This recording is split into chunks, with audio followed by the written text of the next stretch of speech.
የሰው ልጅ በዚች ምድር ላይ መኖር ከጀመረበት ጊዜ አንስቶ አንድ መሠረታዊና ጥልቅ ጥያቄ ሲያነሳ ኖሯል።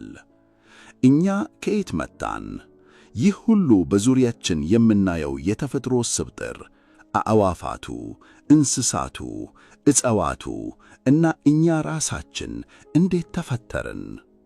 ለሺህ ዓመታት ለዚህ ጥያቄ የሰው ልጅ የሰጠው መልስ አንድና አንድ ብቻ ነበር። ይሄውም ሁሉም ነገር ልክ ዛሬ እንደምናየው ሆኖ ፍጹም በሆነ መልኩ በአንድ ጊዜ ከተፈጥሮ በላይ በሆነ ኃይል ተፈጠረ የሚል ነበር። ይህ የፍጥረት አስተምሮ ክሪኤሽኒዝም በማንኛውም ማህበረሰብ፣ በማንኛውም ሃይማኖት እና በማንኛውም የሳይንስ ዘርፍ ውስጥ እንደማይነቃነቅ ፍጹም እውነት አብሶሉት ትሩዝ ተደርጎ ይወሰድ ነበር። ማንም ሰው ይህንን ሐሳብ ለመሞገት አይደፍርም ነበር፣ ምክንያቱም ይህን ማድረግ እብደት ወይም ክህደት ተደርጎ ይቆጠር ነበርና። ነገር ግን በ19ኛው ክፍለ ዘመን አንድ ጸጥተኛ፣ አይናፋር እና እንስሳትን እጅግ የሚወድ እንግሊዛዊ ወጣት ተነሳ። እሱ ሰይፍ አላነሳም ወይም እንደ አብዮተኞች አደባባይ አልወጣም። የሱ የጦር መሳሪያዎች አጉሊ መነጽር፣ ማስታወሻ ደብተር እና ማለቂያ የሌለው የተፈጥሮን ምስጢር የማወቅ ጉጉት ነበሩ። በምድር ዙሪያ ለ5 ዓመት ባደረገው እጅግ አድካሚና አስደናቂ የባህር ላይ ጉዞ የተፈጥሮን እንቆንጭል ሰበሰበ። ጥንዚዞችን፣ ጥሎችን፣ የወፎችን ክንፍና የኤሊዮችን ቅርፊት በማጥናት የሰው ልጅን የታሪክ ምዕራፍ ለዘላለም የቀየረውን ምናልባትም በሳይንስ ታሪክ ውስጥ እጅግ ታላቅ የሆነውን ሐሳብ አፈለቀ። ይህ ሐሳብ ዝግመተ ለውጥ በተፈጥሯዊ ምርጫ ይባላል። ይህ ጸጥተኛ አብዮተኛ ቻርለስ ዳርዊን ይባላል። ዛሬ በዘመናዊ ስነ ሕይወት ላይ ትልቁን መሠረት የጣለውን፣ ዓለምን ያስገረመውን፣ ያስቆጣውን የዚህን ሰው ሙሉ የሕይወት ጉዞ በጥልቀት እንቃኛለን። ውድ ቤተሰቦች፣ ይህ ጣፋጭ ታሪኮች ነው። በቀጣይ የምንለቃቸው ምርጥና ጣፋጭ ታሪኮች ቀድመው እንዲደርሷችሁ ላይክና የደውል ምልክቷን መጫናችሁን አትርሱ። ቻርለስ ሮበርት ዳርዊን የካቲት 12 1809 ዓመተ ምህረት ተወለደ። የሚገርመው ነገር ዳርዊን በተወለደበት በዚሁ ዕለት በአሜሪካ አህጉር ውስጥ ሌላ የዓለምን ታሪክ የሚቀይር ታላቅ ሰው ተወልዶ ነበር። እሱም አብርሃም ሊንከን ነው። ዳርዊን የተወለደው በእንግሊዝ ሀገር ሽሩዝቤሪ በምትባል አንዲት ማራኪ እና ጸጥተኛ ከተማ ውስጥ በሚገኘው ዘ ማውንት በተባለ እጅግ ግዙፍ መኖሪያ ቤት ውስጥ ነበር። ዳርዊን የተገኘው ከተራ ቤተሰብ አልነበረም። ቤተሰቦቹ በጊዜው በእንግሊዝ ማህበረሰብ ውስጥ እጅግ ከፍተኛ ክብር፣ ሀብት እና የሳይንስ ዕውቀት ከነበራቸው ሁለት ታላላቅ የዘር ሐረጎች የተዋቀሩ ነበሩ። የቻርለስ አባት ዶክተር ሮበርት ዳርዊን በሽሩዝቤሪ ከተማ ውስጥ እጅግ ስኬታማ እና ሀብታም የሕክምና ባለሙያ ነበር። ሮበርት ዳርዊን ከ150 ኪሎ ግራም በላይ የሚመዝን ግዙፍ ሰው ሲሆን በባህሪው እጅግ ጥብቅ፣ ቁጥጥር የሚያበዛ እና የልጆቹን ወደፊት ዕጣ ራሱ ለመወሰን የሚፈልግ አባት ነበር። የቻርለስ እናት ሱዛና ዌጅውድ ትባላለች። የሱዛና አባት የቻርለስ አያት ጆሳያ ዌጅውድ በእንግሊዝ ታሪክ ውስጥ እጅግ ታዋቂ የነበረ የሸክላ ሥራ ፖተሪ ፋብሪካ ባለቤት እና እጅግ ባለጸጋ ሰው ነበር። ከሁሉም በላይ ግን የቻርለስ ዳርዊንን የወደፊት ሕይወት በስውር ያነሳሳው ሌላኛው አያቱ ነበር። የዶክተር ሮበርት ዳርዊን አባት የነበረው ኢራስመስ ዳርዊን በ19ኛው ክፍለ ዘመን ከነበሩት እጅግ ብሩህ አእምሮ ካላቸው ዶክተሮች፣ ገጠመኞችና ፍልስፎች አንዱ ነበር። ኢራስመስ ቻርለስ ከመወለዱ በፊት ቢሞትም ዙኖሚያ የተባለ ታዋቂ መጽሐፍ ጽፎ አልፎ ነበር። በዚህ መጽሐፍ ውስጥ ኢራስመስ ሁሉም ሕይወት ያላቸው ነገሮች ከአንድ የጋራ ቅድመ አያት የተገኙ ሊሆኑ ይችላሉ የሚልን በጊዜው እጅግ አደገኛ የሆነና ከዝግመተ ለውጥ ጋር የሚመሳሰል ሐሳብን በግጥም መልክ አስቀምጦ ነበር። ምንም እንኳን ቻርለስ ዳርዊን ይህንን የልጅነት ጊዜውን ባያስታውሰው፣ የሳይንስና የነጻ አስተሳሰብ ዘር በቤተሰቡ ደም ውስጥ ይፈስ ነበር። የቻርለስ ዳርዊን የልጅነት ጊዜ በውብ የአትክልት ስፍራዎችና በተፈጥሮ ፍቅር የተሞላ ነበር። ሆኖም ገና በ8 ዓመቱ እያለ በ1817 ዓመተ ምህረት እናቱ ሱዛና በጨጓራ ካንሰር ህመም ምክንያት ከዚህ ዓለም በሞት ተለይታ። ቻርልስ ስለ እናቱ ብዙ ትዝታዎች አልነበሩትም። ነገር ግን የእናቱ ሞት በቤተሰቡ ላይ ጥልቅ ሐዘን ጥሎ አልፈዋል። ታላቆቹ እህቶቹ እሱን የማሳደጉን ኃላፊነት ተረከቡ። አባቱ ሮበርት ዳርዊን ከባለቤቱ ሞት በኋላ ይበልጥ ጥብቅ እየሆነ መጣ። በልጅነቱ ቻርልስ ትኩረቱን ሁሉ ያደረገው በተፈጥሮ ላይ ነበር። እሱ የተለመደው አይነት ጨዋታዎችን ከሚጫወቱ ልጆች የተለየ ነበር። የተለያዩ ተክሎችን ቅጠሎች ይሰበስባል፣ የወፍ እንቁላሎችን ይፈልጋል፣ ማዕድናትና ድንጋዮችን በየአይነታቸው ይለያል። እንዲሁም የሳንቲምና የማህተም ስብስቦች ኮሌክሽንስ ያዘጋጅ ነበር። ይህ የመሰብሰብና በስርዓት የማስቀመጥ አባዜ ኦብሴሽን ዊዝ ኮሌክቲንግ ወደፊት ለሚሠራው ታላቅ የሳይንስ ሥራ ዋነኛ መሠረቱ ሆኗል። የዳርዊን አእምሮ ተፈጥሮን በዝርዝር ለመመልከት እንጂ በክፍል ውስጥ ተቀምጦ የላቲን ግሶችን ለማሸምደድ አልተፈጠረም ነበር። በ1818 ቻርልስን አባቱ ሽሩዝበሪ ወደሚገኘው የዶክተር በትለር ባህላዊ ትምህርት ቤት ላከው። ይህ ትምህርት ቤት በዋናነት በጥንታዊ ግሪክና ላቲን ቋንቋዎች እንዲሁም በሥነ ግጥም ላይ ያተኮረ ነበር። ቻርልስ ይህንን ትምህርት ቤት አጥብቆ ይጠላው ነበር። በኋላ ላይ በማስታወሻው ላይ ለትምህርት ቤቱ ያለኝ ጥላቻና ትምህርቱ ለእኛ አእምሮ የነበረው ባዶነት በቃላት ሊገለጽ አይችልም ብሎ ጽፏል። እሱ ከሚሸምድደው የላቲን ግጥም ይልቅ ከታላቅ ወንድሙ ኢራስሞስ በአያቱ የተሰየመው በጓራቸው ውስጥ በሰሩት አነስተኛ የኬሚስትሪ ቤተ ሙከራ ውስጥ ኬሚካሎችን ማቀላቀልና ጋዞችን መፍጠር ያስደስተው ነበር። በትምህርት ቤት ውስጥም ልጆቹ ጋዝ የሚል ቅጽል ስም አውጥተውለት ነበር። የቻርልስ የትምህርት ቤት ውጤት እጅግ ደካማ መሆኑ ጥብቅ የሆነውን አባቱ ዶክተር ሮበርትን ክፉኛ አስቆጣው። አባቱ ልጁ የቤተሰቡን ክብር የሚያዋርድ ሥራ ፈት ወይም አይድለር እየሆነ ነው ብሎ ሰጋ። አንድ ቀን ዶክተር ሮበርት በከፍተኛ ቁጣ ቻርልስን ጠርቶ በታሪክ ውስጥ በተደጋጋሚ የሚጠቀሰውን ያንን መራራ ቃል ተናገረው። አንተ ከውሻ ከአይጥ ማደን እና ከወፍ መተኩስ ውጪ ለምንም ነገር ደንታ የለህም። በዚህ አካሄድህ ለራስህም ሆነ ለመላው ቤተሰብህ ታላቅ ውርደት ልትሆን ነው አለው። ይህ የአባቱ ቃል ቻርልስን ክፉኛ ቢጎዳውም የዳርዊን ልብ ግን ከተፈጥሮ ፍቅር ሊላቀቅ አልቻለም። አባቱ ልጁ በዚህ ሁኔታ ከቀጠለ ሕይወቱ እንደሚበላሽ ስለተረዳ ቻርልስ ገና የ16 ዓመት ወጣት እያለ በ1825 ዓመተ ምህረት ከሽሩዝበሪ ትምህርት ቤት አውጥቶ የእርሱን ፈለግ ተከትሎ የሕክምና ዶክተር እንዲሆን በማሰብ ወደ ስኮትላንድ ኤዲንበራ ዩኒቨርሲቲ ላከው። ይህ ውሳኔ የቻርልስን ሕይወት ወደ አዲስ ምዕራፍ ያሻገረ፣ ነገር ግን አባቱ ካሰበው ሙሉ በሙሉ የተለየ ውጤት ያመጣ ታሪካዊ አጋጣሚ ነበር። በጥቅምት ወር 1825 ቻርልስ ዳርዊን ከወንድሙ ኢራስመስ ጋር በመሆን የሕክምና ትምህርቱን ለመከታተል በዓለም ላይ እጅግ ታዋቂ ወደ ነበረው የኤዲንበራ ዩኒቨርሲቲ የሕክምና ትምህርት ቤት ገባ። አባቱ ልክ እንደርሱ ስኬታማ ሐኪም እንዲሆን ቢመኝም ቻርልስ ግን ከጅምሩ ሕክምናን ሊወደው አልቻለም። ፕሮፌሰሮቹ የሚያስተምሩት የአናቶሚ ትምህርት እጅግ አሰልች ከመሆኑም በላይ በጠዋት በሚሰጠው ትምህርት ላይ ፕሮፌሰር አሌክሳንደር ሞንሮ የሚያደርጉትን ንግግር ማዳመጥ እንደ ትልቅ ቅጣት ይቆጥረው ነበር።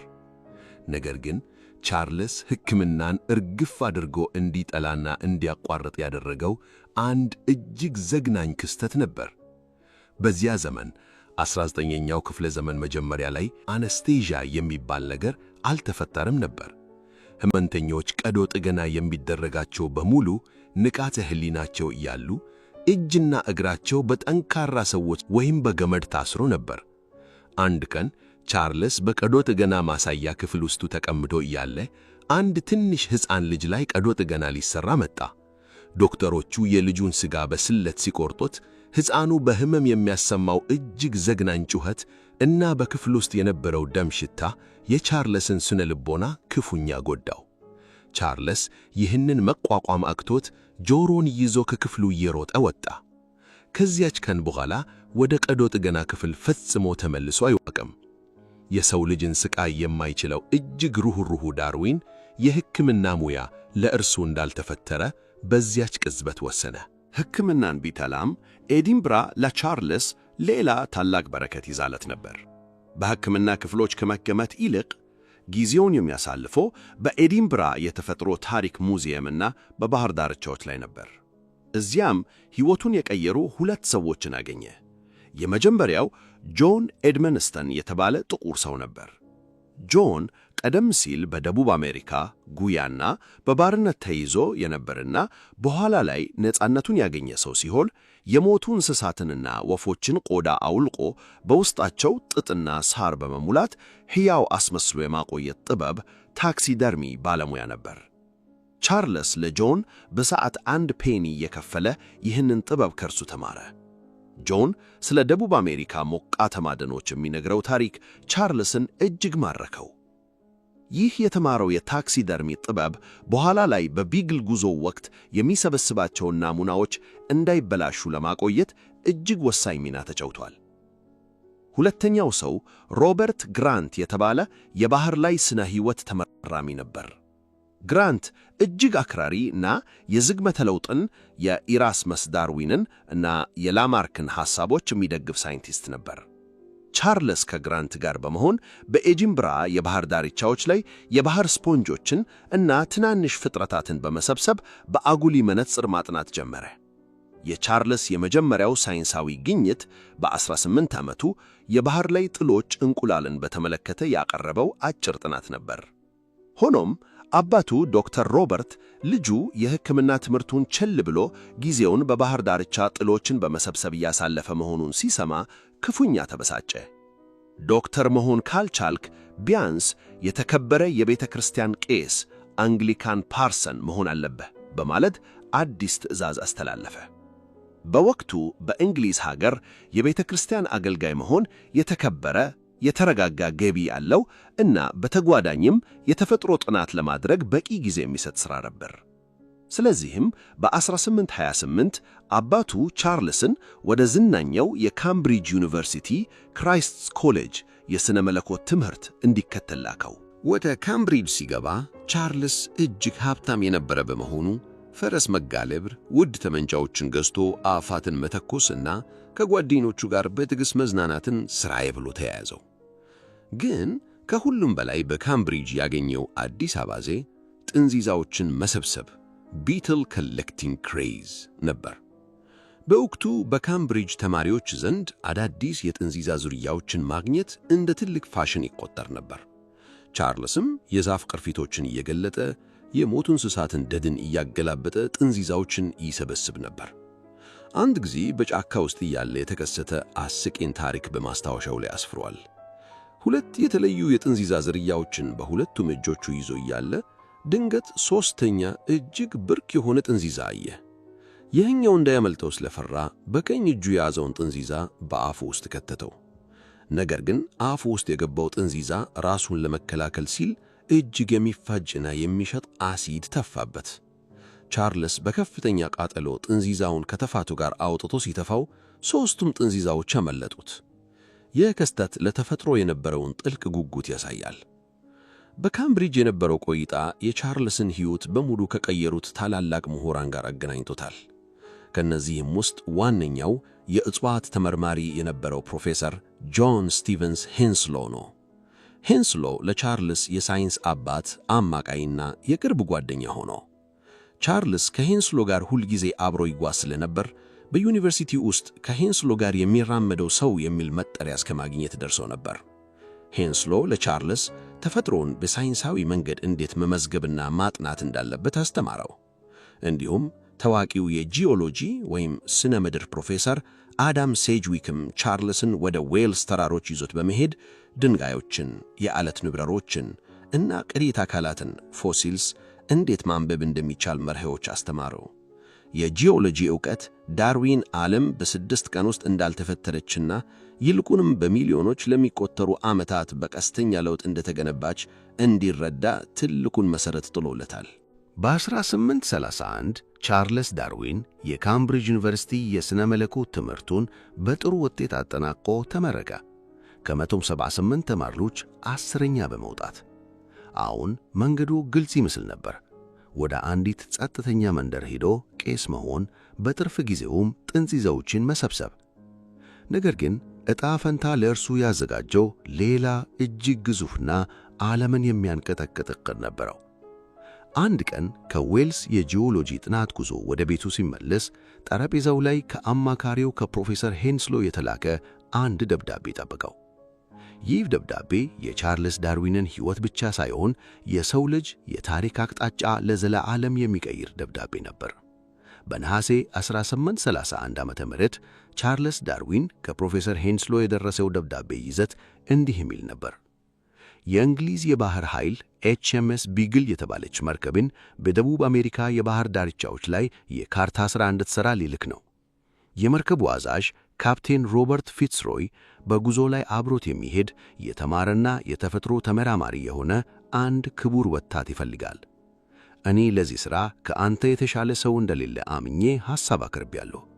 ጉዞ 2 ዓመት በኋላ ላይ 5 ዓመት ሆኗል ይፈጃል።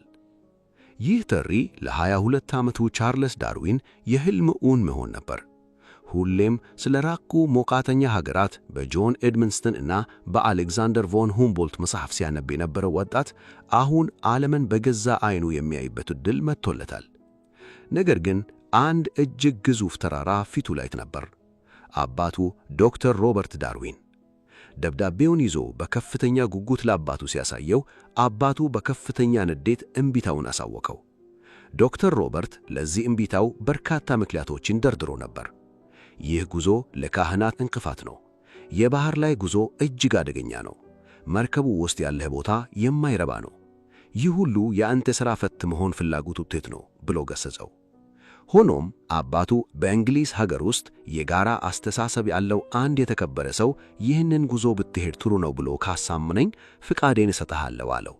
ቻርልስ በከፍተኛ ሐዘን ተስፋ ቆርጦ ወደ አጎቱ የእናቱ ወንድም ጆሳያ ዌጅውድ ሁለተኛ ቤት ሄደ።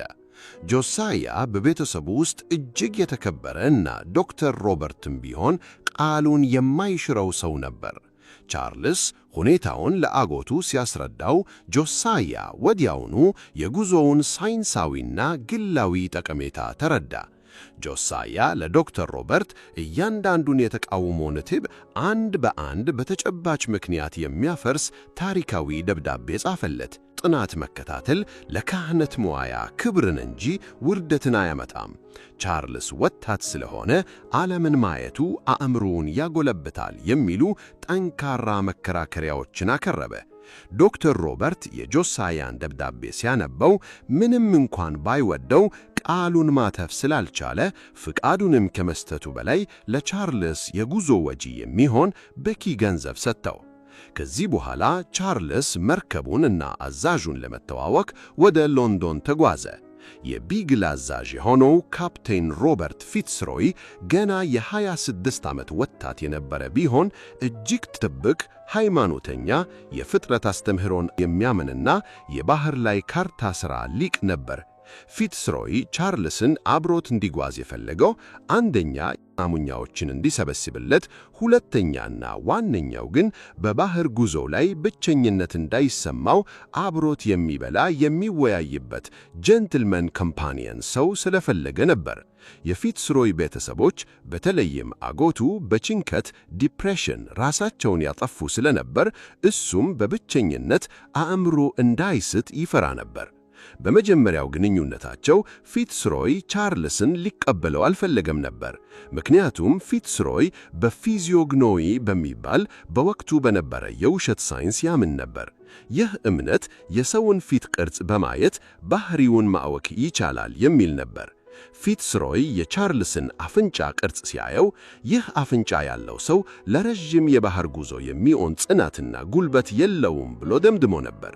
ነገር ግን ከተወያዩ በኋላ የቻርልስ ትሕትናና ዕውቀት ፊትስሮይን ስላሳመነው ጉዞው ጸደቀ። HMS ቢግል እጅግ ትንሽ መርከብ ነበረች። ርዝመቷ 90 ጫማ ወይም 27 ሜትር ገደማ ብቻ ሲሆን ከ70 በላይ የሆኑ ሠራተኞችን፣ ወታደሮችን፣ ውሾችንና አቅርቦቶችን አጭቃ ነበር የምትጓዘው። ቻርልስ የተመደበለት ማረፊያ ክፍል እጅግ ጠባብ ከመሆኗ የተነሳ መተኛት የሚችለው በገመድ በተሠራ መወዛወዣ ወይም ሐመክ ላይ ብቻ ነበር።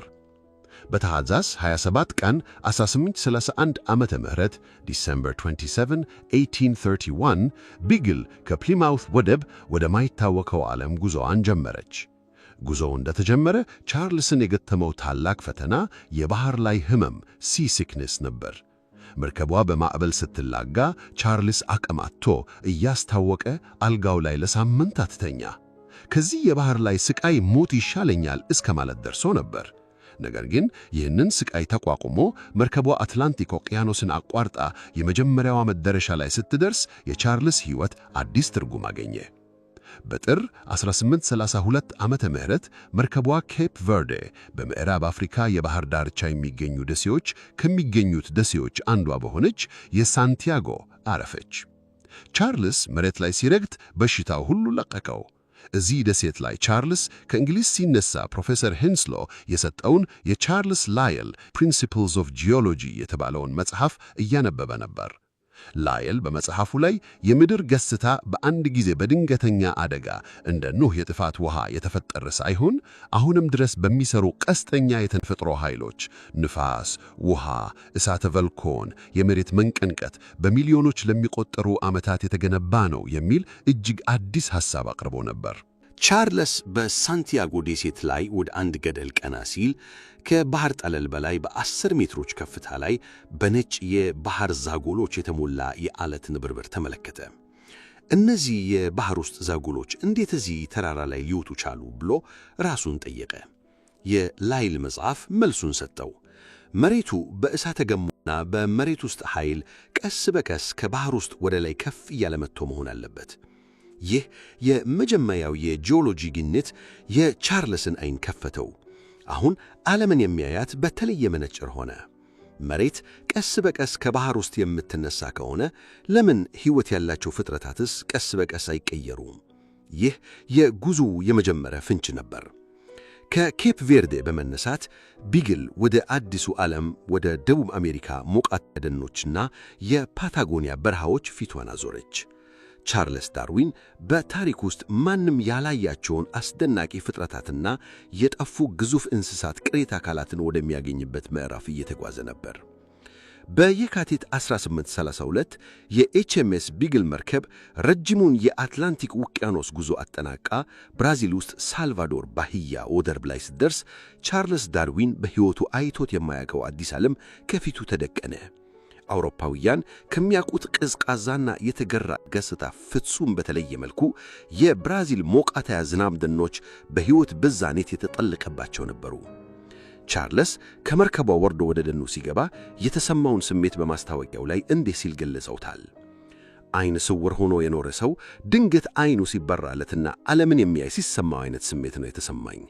ዛዎቹ፣ አበባዎቹ፣ የነፍሳቱ ድምፅ፣ የእጽዋቱ መዓዛ፣ ሁሉም ነገር አእምሮን ያደነዝዛል። በብራዚል ቆይታው ቻርልስ ማለቂያ የሌላቸውን የጥንዚዛ፣ የቢራቢሮ እና የሸረሪት ዝርያዎችን ሰብስቧል። በአንድ ቀን ውስጥ ብቻ ከ60 በላይ የተለያዩ የጥንዚዛ ዝርያዎችን ከአንድ ትንሽ ጫካ ውስጥ ማግኘቱ እጅግ አስገርሞት ነበር። ፈጣሪ ለምን ይህን ያህል ማለቂያ የሌለውን የጥንዚዛ አይነት መፍጠር አስፈለገው የሚለው ጥያቄ በውስጡ ማቆጥቆጥ ጀመረ። ነገር ግን ብራዚል ለቻርልስ ውበትን ብቻ ሳይሆን እጅግ የሚጸይፈውንና ከመርከቡ አዛዥ ከካፕቴን ፊትዝሮይ ጋር ክፉኛ ያጋጨውን የባርነትን ስሌቨሪን አስከፊ ገጽታ ማሳይተዋለች። የዳርዊን አያት ጆዛያ ዌጅውድ የባርነትን ሥርዓት ከሚቃወሙት ታላላቅ የእንግሊዝ ሰዎች አንዱ ነበር። እኔ ሰውና ወንድሜህ አይደለሁምን የሚለውን ታዋቂ የጸረ ባርነት ማህተም የሠራው እርሱ ነው። በመሆኑም ቻርልስ ባርነትን አጥብቆ ይጠላ ነበር። በአንጻሩ ካፕቴን ፊትዝሮይ የባርነትን ሥርዓት የሚደግፍ አቋም ነበረው። አንድ ቀን ፊትዝሮይ አንድ የብራዚል የባሪያ አሳዳሪ ባሪዎቹን ሰብስቦ ነፃ መውጣት ትፈልጋላችሁ ወይ ብሎ ሲጠይቃቸው ሁሉም አንፈልግም ብሎ መለሱ። ስለዚህ ባርነት መጥፎ አይደለም ብሎ ለቻርልስ ነገረው። ቻርልስም በንዴት እንዴት በጌታቸው ፊት ቆሞ የተናገሩት ቃል እንደ እውነት ይወሰዳል ብሎ ሲሞግተው ፊትዝሮይ በከፍተኛ ቁጣ ቻርልስን ከክፍሉ አባረረው። ምንም እንኳን በኋላ ላይ ቢታረቁም ይህ ክስተት በሁለቱ ሰዎች መካከል ያለውን የርዕዮተ ዓለም ልዩነት አሳይቷል። ቢግል ጉዞዋን በመቀጠል ወደ ደቡብ አቅጣጫ አርጀንቲና ፓታጎኒያ ባህር ዳርቻ አመራች። እዚህ ላይ ነው ቻርልስ ዳርዊን የዓለምን የሳይንስ ታሪክ የሚቀይር የመጀመሪያውን ታላቅ ግኝት ያገኘው። ፑንታ አልታ በተባለ የባህር ዳርቻ ገደል ላይ ቻርልስ በዓለት ውስጥ የተቀበሩ ግዙፍ አጥንቶችን አገኘ። በጥንቃቄ ሲቆፍራቸው እነዚህ አጥንቶች የማንኛውም በሕይወት ያለ እንስሳ እንዳልሆኑ ተገነዘበ። ግዙፍ የሆነ የጭንቅላት ቅል፣ እንደ መኪና የሚያክል ጠንካራ ቅርፊትና እጅግ ትላልቅ ጥርሶችን አወጣ። እነዚህን ቅሪተ አካላት ወይም ፎሲልስ ወደ እንግሊዝ ልኮ በኋላ ላይ በሳይንቲስቶች በተለይም በሪቻርድ ኦዌን ሲጠኑ በዓለም ላይ ጠፍተው የነበሩ ግዙፍ አጥቢ እንስሳት መሆናቸው ተረጋገጠ። ከነዚህም መካከል ሜጋቴሪየም ግዙፍ የመሬት ስሎዝ፣ ግሊፕቶዶን ልክ እንደ አርማዲሎ ያለ ግዙፍ ቅርፊት ያለው እንስሳ እና ቶክሶዶን ይገኝበታል። ቻርልስን እጅግ ያስገረመውና እንቅልፍ የነሳው ጥያቄ አጥንቶቹ ግዙፍ መሆናቸው አልነበረም። ይልቁን ለምንድን ነው የጠፉት ግዙፍ እንስሳት ቅሪተ አካል በአሁኑ በዚሁ አካባቢ በሕይወት የሚኖሩት ትናንሽ እንስሳት ጋር ፍጹም መመሳሰል ያሳየው የሚለው ነበር። ለምሳሌ የጠፋው ግዙፉ ግሊፕቶዶን ዛሬ በደቡብ አሜሪካ ከሚኖረው ትንሹ አርማዲሎ ጋር አንድ አይነት የቅርፊት አወቃቀር አለው። የጠፋው ግዙፉ ሜጋቴሪየም ዛሬ በዛፍ ላይ የሚንጠለጠለው ትንሹ ስሎዝ ጋር አንድ አይነት ጥርስ አለው።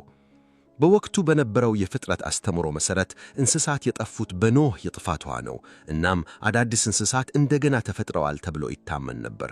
ነገር ግን ዳርዊን ለምን ፈጣሪ በአንድ መልክዓ ምድር ላይ ተመሳሳይ ቅርጽ ያላቸው ግን መጠናቸው የተለያየ የሆኑ እንስሳትን በሁለት የተለያዩ ዘመናት ፈጠረ ብሎ አሰበ? ለዚህ ሚስተር ዳርዊን ምላሽ በኋላ ላይ እንዳደበረው የጠፉት ግዙፍ እንስሳት አሁን ላሉት ትናንሽ እንስሳት ቅድመ አያቶች ናቸው፣ በጊዜ ሂደት አካባቢያዊ ለውጥን ተከትለው ዝግመተ ለውጥ አድርገዋል የሚል ነበር።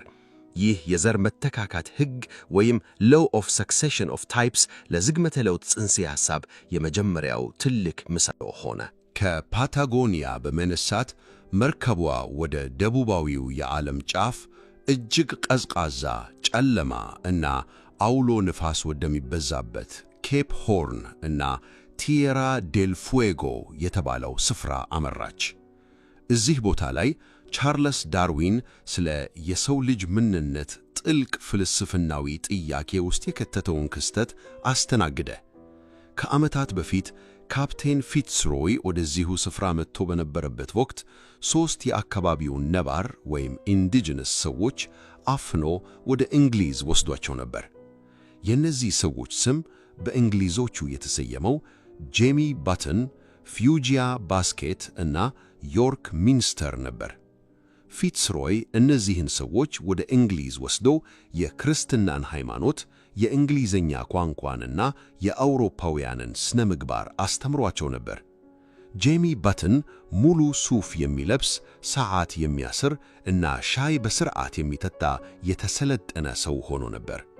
የፊትስሮይ ዓላማ እነዚህን ሰዎች አሁን ወይም በቢግል ጉዞ ወደ ትውልድ ሀገራቸው መልሶ ለቀሪው ወገናቸው የክርስትናንን እና ስልጣኔን ብርሃን እንዲያስተላልፉ ማድረግ ነበር። ነገር ግን ቢግል ቲየራ ዴል ፉዌጎ ስትደርስ ቻርልስ ዳርዊን እርቃናቸውን የሆኑ፣ ፊታቸውን ቀለም የተቀባ፣ ጸጉራቸው የተንቸባረረና በከፍተኛ ድምፅ የሚጮኹ የአካባቢውን ነባር ሰዎች ተመለከተ።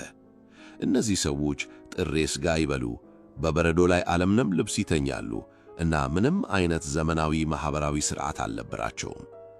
ቻርልስ ይህንን ሲያይ እጅግ ደነገጠ። በእንግሊዝ ሱፍ ለብሶ ሻሂ ከሚጠጣው ጄሚ ባተንና በእነዚህ እርቃናቸውን ከሆኑት ሰዎች መካከል ያለው ልዩነት ሊታመነው አልቻለም። ጄሚ ባተንንና ሌሎቹን ትቷቸው መርከቧ ሄደች።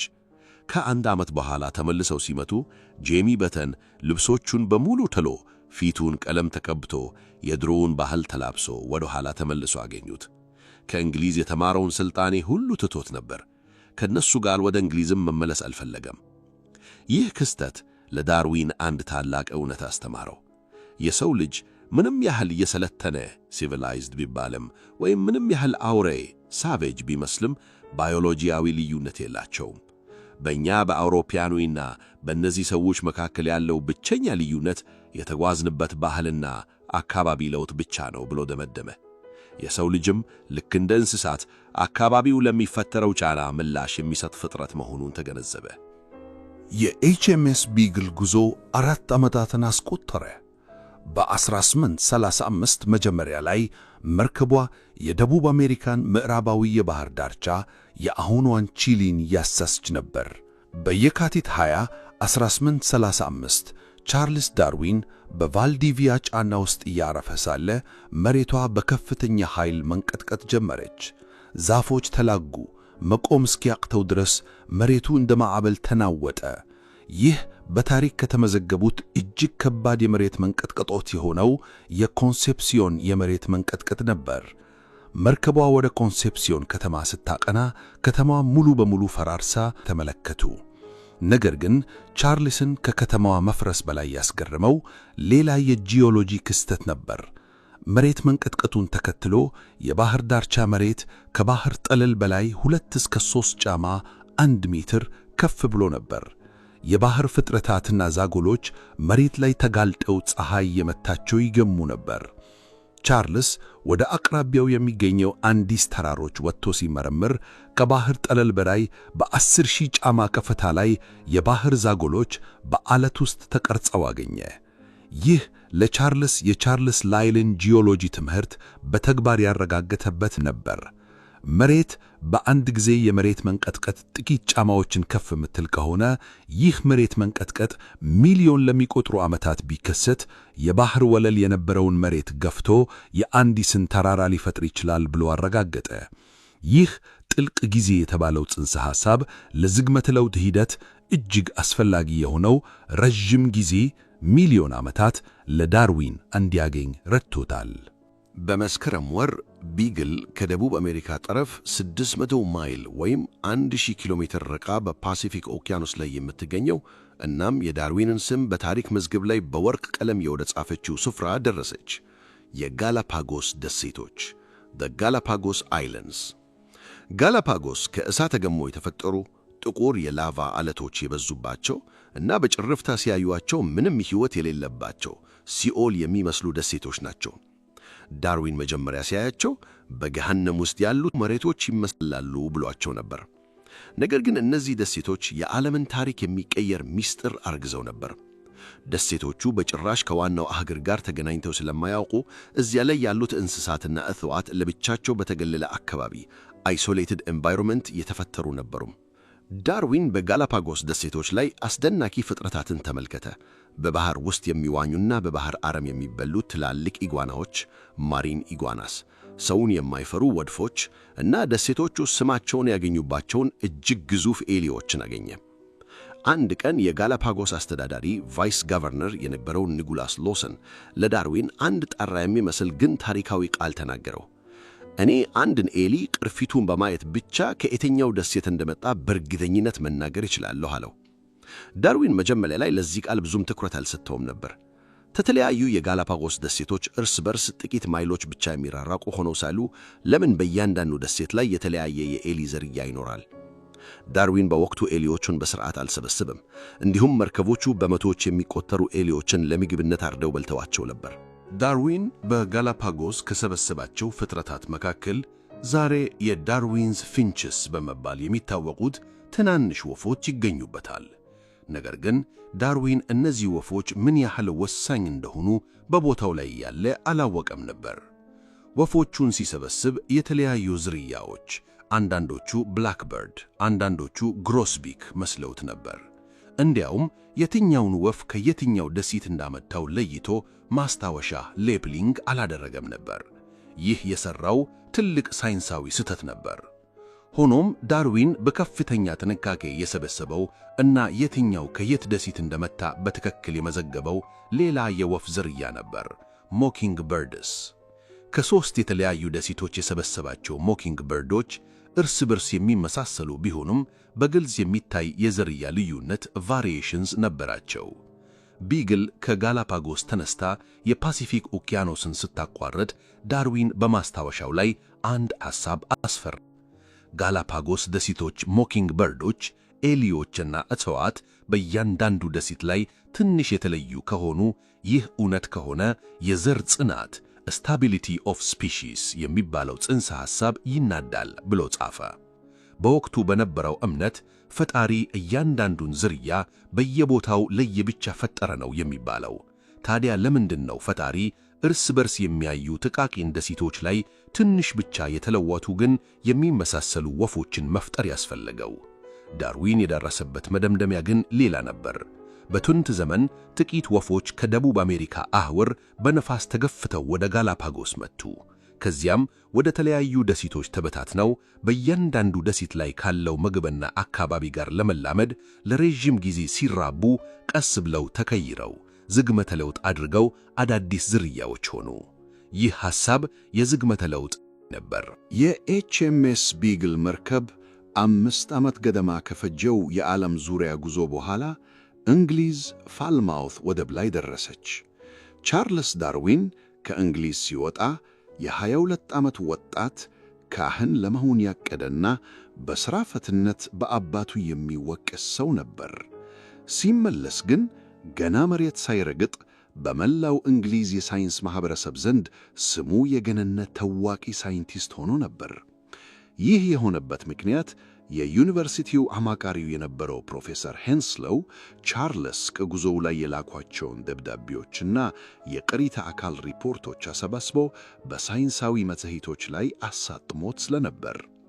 አባቱም ዶክተር ሮበርት የልጁን ስኬት ሲያዩ በደስታ ተሞልቶ ዳርዊን ሙሉ ጊዜውን ለሳይንስ እንዲሰጥ የገንዘብ ድጋፍ ለማድረግ ወሰነ። ዳርዊን ወደ ሎንዶን ተዛውሮ ያመጣቸውን በሺዎች የሚቆጠሩ ናሙናዎች ለተለያዩ የሳይንስ ሊቃውንት ማከፋፈል ጀመረ። ከነዚህም መካከል ጆን ጉልድ የተባለው ታዋቂ የሥነ አዕዋፍ ወይም ኦርኒቶሎጂስት አጠኚ ይገኝበታል። ዳርዊን ከጋላፓጎስ ያመጣቸውን እነዛን የተለያዩ ወፎች መስሎት የነበሩትን ወፎች ለጉልድ ሰጠው። ከጥቂት ቀናት በኋላ ጉልድ ለዳርዊን አንድ አስደንጋጭ ዜና ነገረው። ያመጣቸው ወፎች የተለያዩ ዝርያዎች አይደሉም፣ ሁሉም የፊንች ዝርያ ቤተሰቦች ናቸው። ነገር ግን አንዳንዶቹ ዘር የሚሰብር ወፍራም አፍንጫ አላቸው፣ አንዳንዶቹ ነፍሳት የሚለቅም ቀጭን አፍንጫ አላቸው።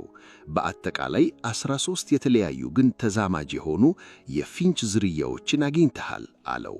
ይህ የጆን ጉልድ ማረጋገጫ ለዳርዊን ዩሬካ አገኘሁት የሚልበት ቅጽበት ነበር። ወፎቹ የመጡት ከአንድ የጋራ ቅድመ አያት ኮመን አንሰስተር ሆኖ እያንዳንዱ ወፍ በነበረበት ደሴት ላይ ካለው የምግብ አይነት ጋር ለመላመድ ሲል ዘር ለመብላት፣ ነፍሳት ለመያዝ፣ አበባ ለመምጠጥ አፍንጫቸው በጊዜ ሂደት ቅርጹን ቀይሯል። ይህ ትራንስሚውቴሽን ኦፍ ስፒሺስ የዝርያዎች መቀየር ዳርዊን በውስጡ ያመነበት እውነት ሆነ። በሐምሌ 1837 ዳርዊን በሎንደን በሚገኘው ቤቱ ውስጥ ሆኖ ማስታወሻ ቢ በተባለው ምስጢራዊ ደብተሩ ላይ የዓለምን ታሪክ የቀየረች አንዲት ትንሽ ስዕል ጫረ። ከላይ አይ ቲንክ እኔ እንደማስበው ብሎ ጻፈና ከታች አንድ ዛት መሰል ቅርጽ ሳለ። ከስሩ ቁጥር 1 የጋራ ቅድመ አያት በማለት ጀምሮ ቅርንጫፎቹ እየተከፋፈሉ ኤ ቢ ሲ ዲ የተለያዩ ዝርያዎች እንደሚፈጠሩ፣ አንዳንዶቹ ቅርንጫፎች ደግሞ አጭር ሆነው እንደሚቀሩ መጥፋትን ወይም ኤክስቲንክሽን ለማሳየት አድርጎ ሳለው።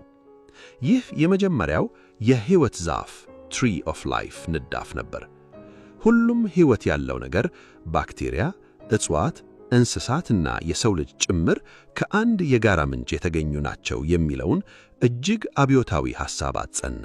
ነገር ግን ዝርያት እንደሚቀየሩ አወቅ እንጂ እንዴት እንደሚቀየሩ ሜካኒዝም ገና አልደረሰበትም ነበር። መፍትሄውን ያገኘው በጥቅምት 1838 የቶማስ ማልተስን ስለ ሕዝብ ቁጥር የተባለውን የኢኮኖሚክስ መጽሐፍ ሲያነብ ነበር። ማልተስ የሰው ልጅ ቁጥር ከምግብ አቅርቦት በላይ በከፍተኛ ፍጥነት ስለሚያድግ ሁልጊዜም በሰው ልጆች መካከል ለምግብ እና ለሕይወት መተረፍ ፉክክር struggle for existence ይኖራል። በዚህም ደካሞች በረሃብና በበሽታ ያልቃሉ ይላል። ዳርዊን ይህንን ሲያነብ የተፈጥሮን ትልቁን ምስጢር ፈታው። በተፈጥሮ ውስጥ የሚሆነው ይሄው ነው። እንስሳት ከሚተረፈው በላይ ብዙ ልጆች ይወልዳሉ። ለምሳሌ አንድ እንቁራሪት 1000 እንቁላል ትጥላለች፣ ግን ጥቂቶቹ ብቻ ያድጋሉ። እነዚህ ልጆች እርስ በርስ በትንሹም ቢሆን ይለያያሉ። ከተፈጠሩበት አካባቢ ጋር በተሻለ ሁኔታ የሚስማማ ባህሪ፣ ምሳሌ ፈጣን እግር፣ ወፍራም ቆዳ ወይም የተለየ ቀለም ያለው ፍጡር በሕይወት የመተረፍ እና የመራባት ዕድሉ ሰፊ ነው። ይህ የተሻለ ባህሪ ለቀጣዩ ትውልድ ይተላለፋል። አካባቢው በማይመቸው መልኩ የተወለደው ደግሞ ይሞታል። ተፈጥሮ በየጊዜው የተሻለውን ትመርታለች።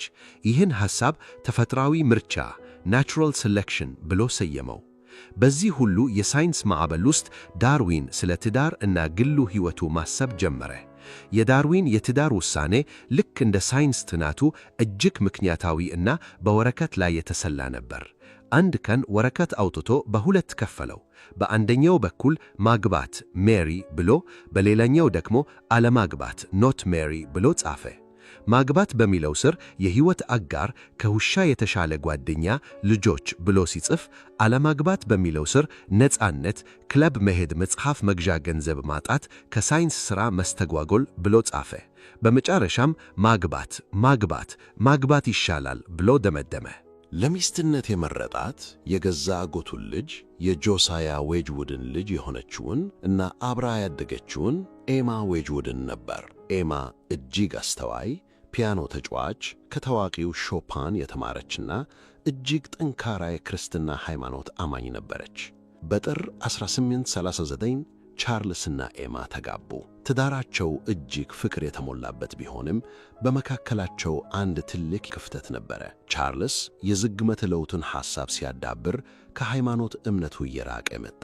በኋላ ላይ ራሱን አግኖስቲክ ብሎ ጠርቷል። ኤማ ደግሞ ቻርልስ ሃይማኖቱን በመካዱ በሞት በኋላ ባለው ሕይወት ሄቨን ዳግም እንዳንገናኝ እንለያያለን ብላ አጥብቃ ትፈራና ትጨነቅ ነበር። ዳርዊን የሚስቱን ስሜት ላለመጉዳት ሲል ሐሳቡን በይፋ ከመናገር ለብዙ ዓመታት ተቆጥቧል። በተጨማሪም ከትዳሩ በኋላ ብዙም ሳይቆይም ዳርዊን በከባድና ሚስጥራዊ በሽታ መታመም ጀመረ። ከፍተኛ የልብ ምት፣ የሆድ ቁርጠት፣ ራስ ምታት እና ማቅለሽለሽ የዘወትር ሕይወቱ ሆነ። ይህ በሽታ ምን እንደነበር እስከ ዛሬ ድረስ በሕክምና ባለሙያዎች ዘንድ አከራካሪ ነው። አንዳንዶች በደቡብ አሜሪካ በነፍሳት ንካሽ የተጋባበት የቻጋስ በሽታ ቻጋስ ዲዚዝ ነው ሲሉ፣ ሌሎች ደግሞ ከሥራው ጭንቀት የተፈጠረ ስነ ልቦናዊ ሕመም ነው ይላሉ። በሕመሙ እና በለንደን የከተማ ጫጫ የተመረረው ዳርዊን በ1842 ቤተሰቡን ይዞ ወደ ለንደን ወጣ ብሎ የምትገኘው ዳውን ሃውስ ወደ ተባለች ጸጥተኛ የገጠር መኖሪያ ቤት ተዛወረ። ቀሪውን የ40 ዓመቱን ሕይወቱን ያሳለፈው የዓለምን ታሪክ የሚቀይረውን ግዙፍ መጽሐፉን በዚሁ ጸጥተኛ ቤት ውስጥ እየጻፈና እየደበቀ ነበር። ቻርልስ ዳርዊን በ1842 ዓመተ ምህረት ቤተሰቡን ይዞ ከሎንደን የከተማ ጫጫታ፣ ብክለትና ሕመም ርቆ በኬንት ግዛት ውስጥ ወደምትገኘው ዳውን ሃውስ ወደ ተባለችው ጸጥተኛ የገጠር መኖሪያ ቤቱ ሲዛወር አእምሮ በአንድ ግዙፍ ምስጢር ታምቆ ነበር። ዝርያዎች እንዴት እንደሚቀየሩ በተፈጥሯዊ ምርጫ የሚለውን የዓለምን ታሪክ የሚቀይር እውነት አግኝተዋል። ነገር ግን ይህንን እውነት ለዓለም ይፋ ለማድረግ አልደፈረም። ለምን? ምክንያቱም ዳርዊን ይህ ሐሳብ በወቅቱ የነበረውን ማኅበረሰብ፣ የቤተ ክርስቲያንን አስተምሮና የራሱን የቅርብ ጓደኞች ሳይቀር እንዴት ሊያናውጥ እንደሚችል ጠንቅቆ ያውቅ ነበር። በወቅቱ አንድ ሰው ዝርያዎች በእግዚአብሔር አልተፈጠሩም፣ ይልቁንም በተፈጥሮ ሕግጋት በራሳቸው ዝግመተ ለውጥ አድርገዋል ብሎ መናገር እንደ መናፍቅነት፣ ሄረሲ፣ እንደ ክህደት እና ማኅበራዊ ሥርዓትን ለማፍረስ እንደመጣ አብዮተኛ ራዲካሊዝም ያስቆጥር ነበር። ዳርዊን ታላላቅ ሳይንቲስቶች፣ የዩኒቨርሲቲ መምህራኑ እንደ ፕሮፌሰር ሄንስሎና ሴጅዊክ ያሉት፣ አልፎ ተርፎም ውድ ሚስቱ ኤማ ይህንን ሐሳብ እንደሚጠሉት ያውቅ ነበር። ስለዚህ ዝምታን መረጠ። ሐሳቡን ከማንም ደብቆ ልክ እንደ ወንጀለኛ ሚስጥር በልቡ ይዞት ኖረ። በ1844 ለቅርብ ጓደኛው ለእጽዋት ተመርማሪው ጆሴፍ ሁከር ለጻፈው ደብዳቤ ላይ ሲገልጸው ይህንን ሐሳቤን መናገር ልክ እንደ ግዳይ ፈጸምኩኝ አምኜ እንደ መናገር ይከብደኛል ብሎ ነበር። ቢሆንም በዚሁ ዓመት ሐሳቡን ሙሉ በሙሉ በ230 ገጾች ላይ አሰባስቦ ጻፈ። The 1844 Essay ነገር ግን አላሳተመውም። ይልቁንም ይህንን ምስጢራዊ ጽሑፍ በፖስታ አሽቅሎ ለሚስቱ ለኤማ ሰጣት። ከፖስታው ጋር በተያያዘው ደብዳቤ ላይ ኤማ እኔ በድንገት ብሞት እባክሽ 400 ፓውንድ መድበሽ ይህንን ጽሑፍ አሳትሚልኝ፣ ይህ ጽሑፍ የሕይወቴ ታላቅ ሥራ ነው የሚል ኑዛዜ ጻፈ። ይህ የሚያሳየው ዳርዊን በሕይወት እያለ የሕዝቡን ቁጣ ለመጋፈጥ ምን ያህል ይፈራ ነበር። ከዚህ በኋላ ታዲያ ዳርዊን ዝግመተ ለውጥን በማሳተም ፋንታ ምን አደረገ? ለቀጣዮቹ ዓመታት ማንም ያልጠበቀውንና እጅግ አሰልቺ የሆነ ሥራ ጀመረ። የዓለምን ባርናክልስ ወይም ከባህር መርከቦችና ከዓሣ ነባሊዎች ሆድ ጋር የሚጣበቁ ትናንሽ የባህር ፍጥረታትን በስፋት ማጥናት ጀመረ። ይህን ያደረገበት ትልቅ ምክንያት ነበረው። የዝግመተ ለውጥ ሐሳቡን ሲያቀርብ ሌሎች ሳይንቲስቶች አንተ ገና የትኛውንም ዝርያ በጥልቀት ሳታጠና እንዴት ስለ ዝርያዎች አመጣጥ ትናገራለህ ብለው እንዳይሞግቱት የራሱን የሳይንስ ብቃት ታክሶኖሚክ ክሪደንሻልስ ለማረጋገጥ ነበር። በእነዚህ 8 ዓመታት ውስጥ በሺዎች የሚቆጠሩ የባርናክል ዝርያዎችን ቆርጦ በአጉሊ መነጽር አጥንቷል። በየቀኑ በቤቱ ውስጥ ባርናክሎችን ሲያጠኑ የዳርዊን ትናንሽ ልጆች የሁሉም ሰው አባት ሥራው ባርናክል ማጥናት ነው ብለው ያስቡ ነበር። አልፎ ተረፈውም አንደኛው ልጁ የጎረቤት ቤት ለመጫወት ሄዶ ሲመለስ የጓደኛዬ አባት የሱን ባርናክሎች የት ነው የሚያጠናው ብሎ እስከ መጠየቅ ደርሶ ነበር። በእነዚህ ዓመታት ዳርዊንና ኤማ ልጆችን ወልደው ነበር። ዳርዊን እጅግ አፍቃሪና ለልጆቹ የተለየ ቅርበት ያለው አባት ነበር። በቪክቶሪያ ዘመን ቪክቶሪያን ኤራ አባቶች ከልጆቻቸው ርቀው ጥብቅ ሆነው በሚታዩበት ማኅበረሰብ ውስጥ ዳርዊን ግን ከልጆቹ ጋር መሬት ላይ እየተንከባለለ ይጫወት ነበር። ነገር ግን ከሁሉም ልጆቹ በላይ ልዩ ትስስር የነበረው የመጀመሪያ ሴት ልጁ ከሆነችው ከአን ኤልዛቤት ዳርዊን ጋር ነበር። አኒ የዳርዊን የዓይን ማረፊያ፣ የሕይወቱ ደስታና እጅግ አስተዋይ ልጅ ነበረች። ነገር ግን በ1850 አኒ ክፉኛ ታመመች። ምልክቶቹ ሳል፣ ትኩሳት እና የክብደት መቀነስ በጊዜው መድኃኒት ያልነበረውን የሳምባ ነቀርሳ ቱበርኩሎሲስ መሆኑን ያሳዩ ነበር። ዳርዊን ልጁን ለማዳን ያልሞከረው ነገር አልነበረም። ታዋቂ የሆነው የማልቨርን የውሃ ሕክምና ማዕከል ወስዷት በስጋትና በጭንቀት ይንከባከባት ነበር። ነገር ግን ሚያዝያ 23 ቀን 1851 ዓመተ ምህረት ዳርዊን እጆቿን እንደያዛት የሚወዳት ልጁ አኒ ከዚህ ዓለም በሞት ተለየችው። የአኒ ሞት የዳርዊንን ልብ ሙሉ በሙሉ ሰበረው። ሐዘኑን መሸከም አቅቶት በቀብሯ ላይ እንኳን መገኘት አልቻለም ነበር። ይህ ክስተት በዳርዊን ሕይወት ውስጥ ትልቅ የፍልስፍናና የእምነት መዞሪያ ተርኒንግ ፖይንት ሆነ። እስከዚያች ቀን ድረስ ዳርዊን ምንም እንኳን በዝግመተ ለውጥ ቢያምንም ምናልባት ፈጣሪ የተፈጥሮን ሕግጋት ከሩቅ ሆኖ ይመራል ይሆናል የሚል ተስፋ ነበረው። ነገር ግን ንጹሕ ደጋግ እና ምንም ኃጢአት የሌለባትን ልጅ ያለምንም ርኅራኄ በስቃይ የሚገድልን የተፈጥሮ ሕግ ሲያይ በተፈጥሮ ጀርባ ምንም አይነት ሩህ አምላክ በኔቨለንት ክሪኤተር እንደሌለ አመነ። ተፈጥሮ በጭፍን የሚሠራ ጨካኝ እና ለግለሰቦች ስቃይ ደንታ የሌለው ማሽን መሆኑን ተገነዘበ። ክርስቲያኖች እንደሚሉት አምላክ አፍቃሪ ቢሆን ኖሮ ለምንድነው እንዲህ አይነት አሰቃቂ ሕመምን በንጹሐን ላይ የፈቀደው ብሎ ጠየቀ። ከአኒ ሞት በኋላ ዳርዊን የክርስትና እምነቱን ሙሉ በሙሉ እርግፍ አድርጎ ተወው። የቤተሰቡ አባላት እሁድ ወደ ዳውን መንደር ቤተ ክርስቲያን ሲሄዱ ዳርዊን እስከ ቤተ ክርስቲያኑ በር ድረስ አብሯቸው ይጓዝና እነሱ ወደ ውስጥ ሲገቡ እሱ ግን ከጫካ ውስጥ በእግሩ ለመራመድ እና ስለ ዝግመተ ለውጥ ለማሰብ ይገነተል ነበር።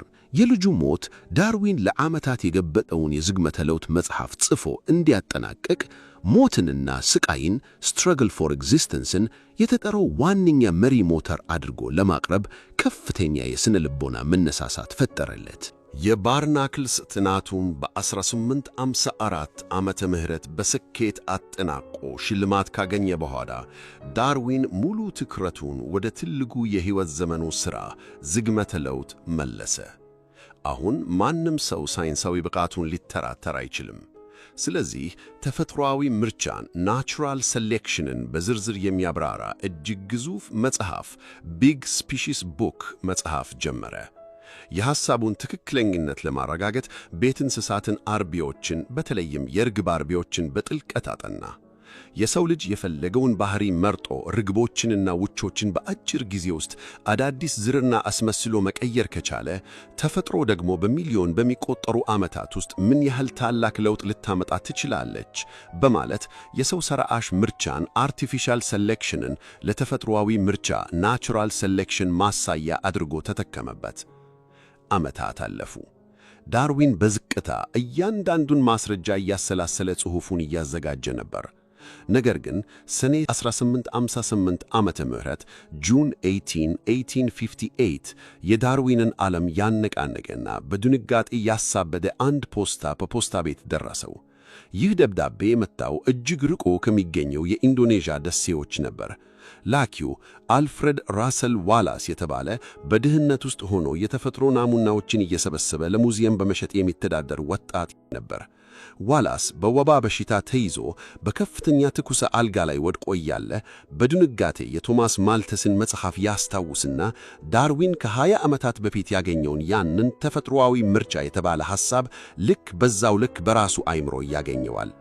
ዋላስ ይህንን ታላቅ ሐሳብ በ20 ገጽ አጭር ጽሑፍ አዘጋጅቶ ይህ ሐሳብ ትክክል ከሆነ እባክሽ ለቻርልስ ላየል አሳይልኝ በማለት ለዳርዊን ላከው። ዳርዊን የዋላስን ጽሑፍ ሲያነብ አይኑን ማመን አልቻለም። የሕይወት ዘመን ሚስጥሩ ለ20 ዓመታት የደበቀውና የደከመበት ሐሳብ በሌላ ሰው ተቀድሟል። በከፍተኛ ድንጋጤ ለቻርልስ ላይል በጻፈው ደብዳቤ በሕይወቴ እንዲህ ያለ አስገራሚ አጋጣሚ አይቼ አላውቅም።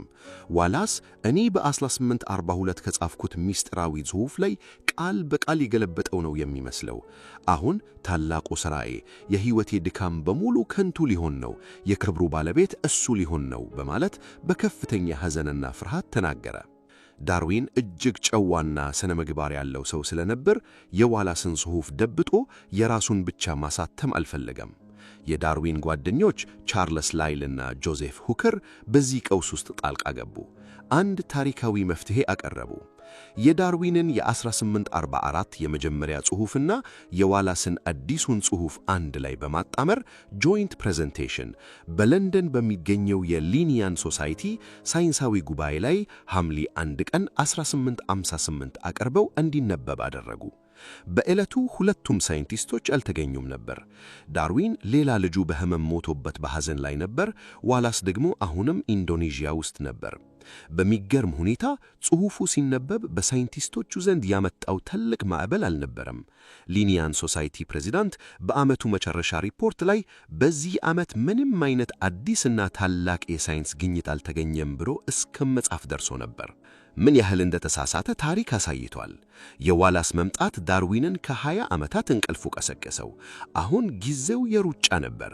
ዳርዊን እያዘጋጀ ያለውን ባለ ብዙ ጥራዝ ግዙፍ መጽሐፍ ትቶ ዋና ዋና ሐሳቦችን ያካተተ አንድ አጭር መጽሐፍ አብስትራክት በፍጥነት መጻፍ ጀመረ። ለ13 ተከታታይ ወራት በከፍተኛ ሕመምና ራስ ምታት እየተሰቃየ የሕይወቱን ታላቅ ሥራ ጻፈው።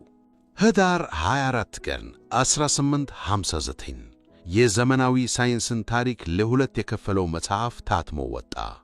ርዕሱ On the Origin of Species by Means of Natural Selection ወይም የዝርያዎች አመጣጥ በተፈጥሮአዊ ምርጫ ይባላል።